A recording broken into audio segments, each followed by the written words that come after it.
Singapore was amazing. Literally, it's the best, one of the best. Oh my god, I would rate Singapore 10 over 10. That's bold, but I know what I meant.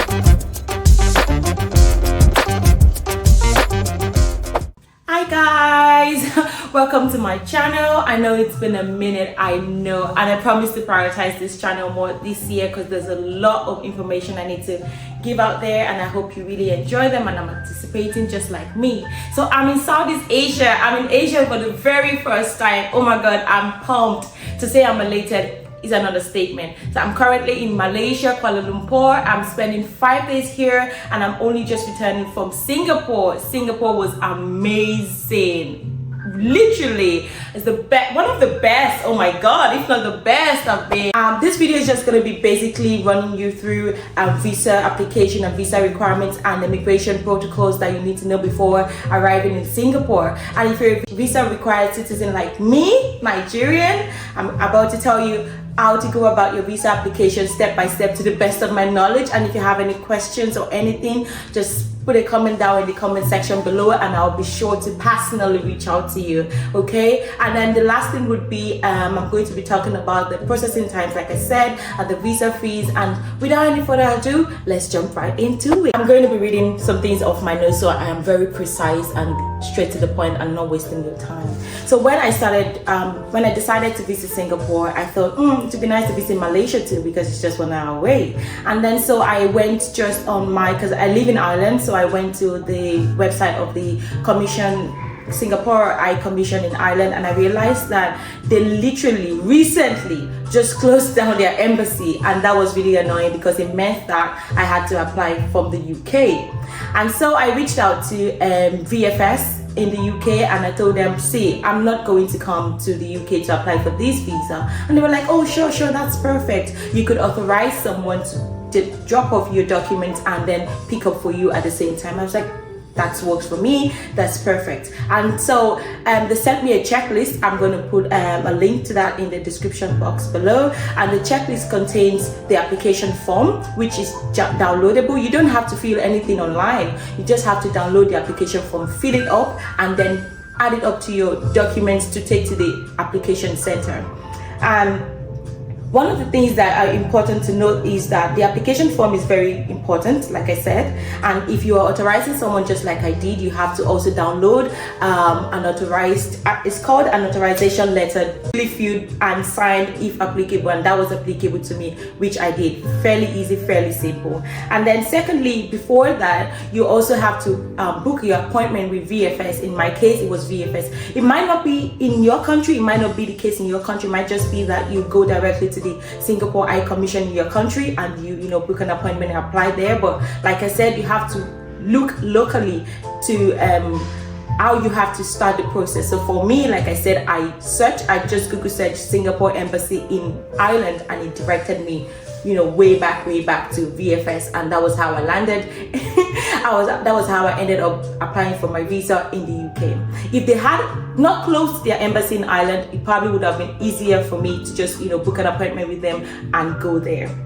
Now the next thing would be your original passport. That's a no-brainer. That's very important, the physical copy, because they have to see it as well. And the second thing would be your passport picture, which has a specification you need to adhere by.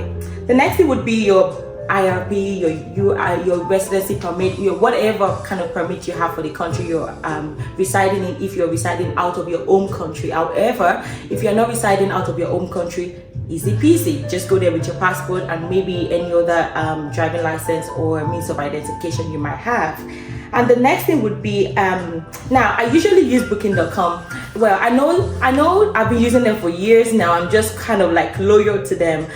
That's just my preference. If you don't do booking.com, you can do Agoda, you can do loads. There are loads of applications you can get your accommodation from. And when I'm looking for accommodation, I like to stay quite central to everything, basically, because I realized that it saves me travel time and it helps me plan better.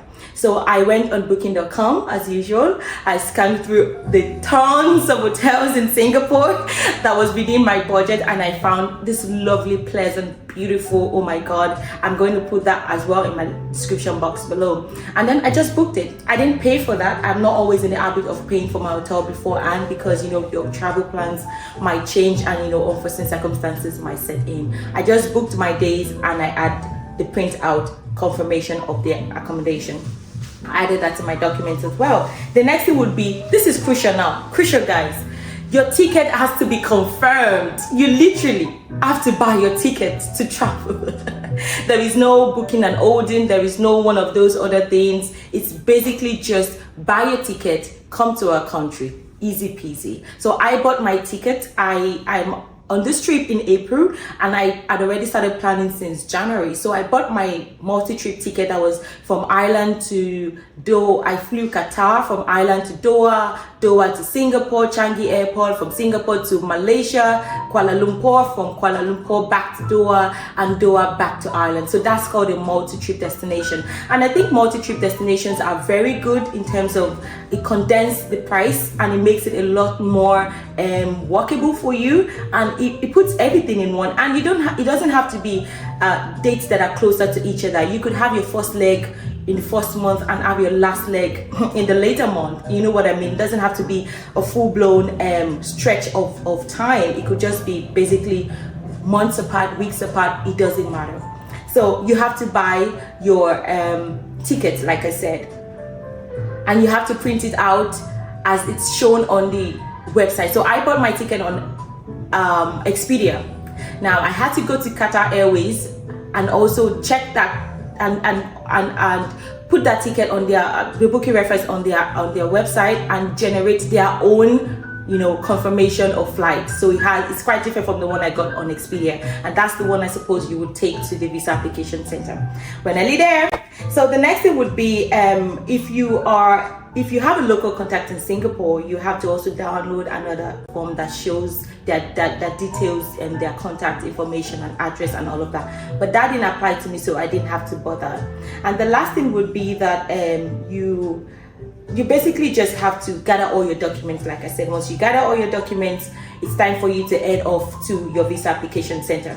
And then the last thing I would say is, unfortunately, you cannot attend your VFS or your direct booking with the Singapore High Commission until less than 30 days, guys. Less than 30 days. Unfortunately for me, I attended mine a few days before 30 days and they turned me back, and that's kind of like disrupted my plan for a bit because I had to reschedule, because I missed my first appointment, so it was kind of like tight for them to find me something else, but they did eventually, and it was a week from the time I'd initially booked, which was perfect. So I'm really happy that worked out. If not, it would have been a messed up situation for me. So after that, the next thing I would do would be to attend your visa application, and that's easy peasy. It takes, I think, less than 30 minutes, in fact, if not less than 20 minutes, to just get your documents through, and they would also return your passport and everything back to you on the same day. So you have your passport back and you're good to go, you're happy to go. So the next thing now would be the processing time. The processing time was average of 3 to 10 working days, and to be honest with you, mine, in fairness, came out within 3 working days, which was perfect. I know it might take longer, it might take shorter, but I would say an average of 5 working days is perfect, right? And the next thing would be the visa fee. The visa fee, because I applied in the UK, so the visa fee was about 35 pounds, and in euros that was about 42 euros. Give or take, it could be more, it could be less, I'm not quite sure, because they charge a certain amount of service charge as well, which is quite peculiar to VFS if you apply with VFS very often. And yes, so that's the first part of this video done, and the next part would be arriving in Singapore and before arriving in Singapore. Arriving in Singapore is fairly easy, but you have to do a couple of things. So I always, even though we have e-visas and you can have them on your phone, I'm just always in the habit of always printing the paper version as well. So my phone went out on me, gave up on me before I got to the immigration. What would I do? All those weird kind of situations. So I downloaded my e-visa and had a printed copy.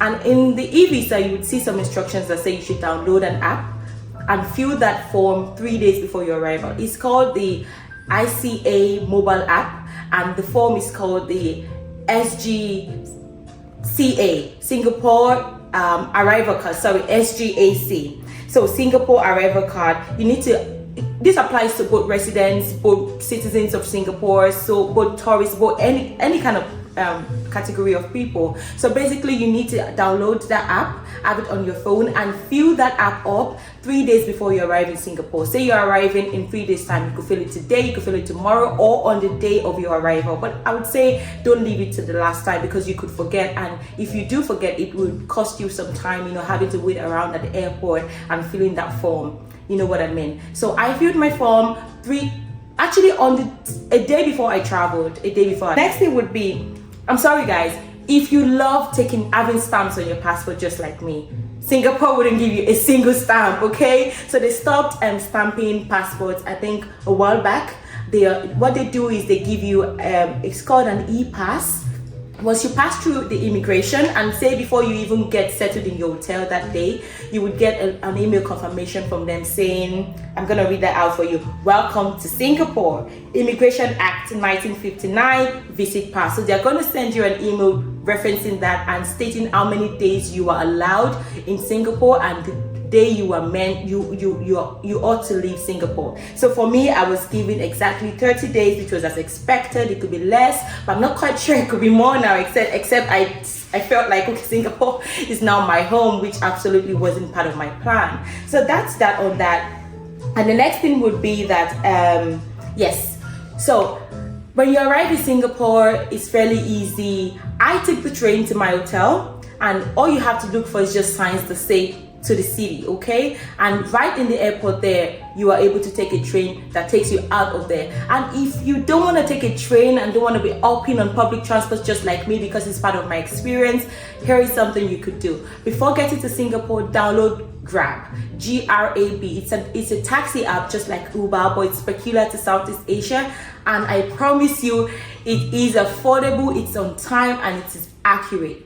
And I downloaded Grab. I set up my payment system, my payment method before getting to Singapore, so it was pretty much easy for me to just order a Grab and get to my hotel. But I didn't order a Grab from the airport to the hotel, but I ordered one from the hotel back to the airport, and it was, oh my god, it was splendid. I tell you, if you're ready for something new, if you're ready for something you probably haven't seen in a long time, Singapore is the country for you. Singapore is the country for you. It's fairly easy to get into Singapore, and there's just a lot you could do. In the airport alone, I arrived at 8 a.m. in the morning, and I didn't leave the airport until 2 in the afternoon. I wasn't stopped in baggage or anything like that, taking my baggage out or anything like that. I literally just put my baggage in the storage, paid for I think a couple of hours, and I went on this adventure of discovering the airport. So if you're in the airport, there are so many tourist attractions for you. There is the Jewel, and in the Jewel you have the rainfall kind of dome,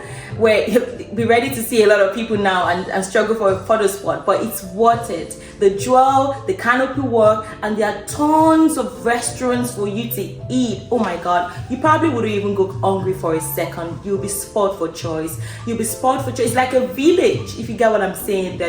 All the designer shops are there, all the food stores are there, and everything is to quality. And right from there, you realize that you are probably in a different continent, if not something else that you've never seen. Anyway, just not to digress, that's Singapore. That's how to apply for the visa, and that's what to expect basically in Singapore. So I would say I would rate Singapore 10 over 10. That's bold, but I know what I mean. 10 over 10 because it's different. The hair, the water, the hospitality, everything is just different. It's beautiful. I wish I stayed longer, and if I could again, I would. And I'm actually organizing a group trip to Singapore next year, so if you're interested in coming on that group trip to Southeast Asia, that's Singapore and to Malaysia, it will be a 10-day trip or maybe 8-day trip depending, but I usually try to avoid travel times, which is 1 day in, 1 day out, because I wasn't jet lagged. Other people could be jet lagged, so I try to walk in between that time, so it's perfect for everybody. So if it's something you're interested in, drop me a comment or send me an email. I'll add it to the list and be sure to expect from me. So thank you very much for watching this video, and if you like videos like this, don't forget to give me a thumbs up and comment and like this video and share with your friends. Thank you. Gracias.